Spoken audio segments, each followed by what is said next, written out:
Subscribe now and press the bell icon. Never miss an update. नाज़रीन अस्सलामु अलैकुम वरहमतुल्लाहि वबरकातुह।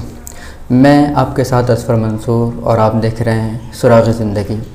नाज़रीन, हमारे माशरे में एक लफ्ज़ शुऊर बहुत आम है, लेकिन इसकी हकीकत से और इसके हक़ को अदा करने से हमारा माशरा यकसर गाफिल है।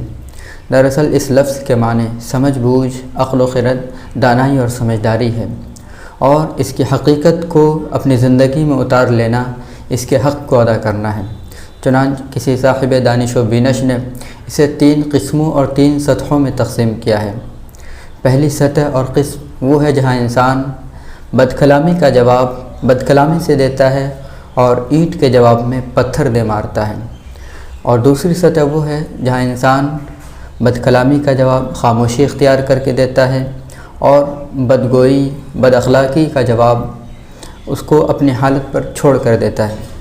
और तो तीसरी सतह वो है जहाँ इंसान बदगोई और बदकलामी का जवाब अच्छे किरदार, अच्छे अखलाक और अच्छे अल्फाज से देता है, गुस्ताखी का जवाब इज़्ज़त के ज़रिए देता है, और किसी फहश गो गुस्ताखी करने वालों को और बुरे अखलाक से पेश आने वालों के साथ बेहतरीन अखलाक से पेश आता है।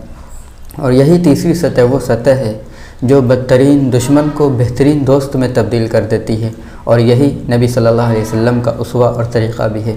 चुनांच लफ्ज़ शऊर की अहमियत हमारी ज़िंदगी में बहुत ज़्यादा है, जिसको समझना हमारे लिए निहायत ज़रूरी है। तो नाज़रीन, उम्मीद करते हैं आज की ये मुख्तसर सी अहम वीडियो आपको पसंद आई होगी। जज़ाकल्लाह व शुक्रा।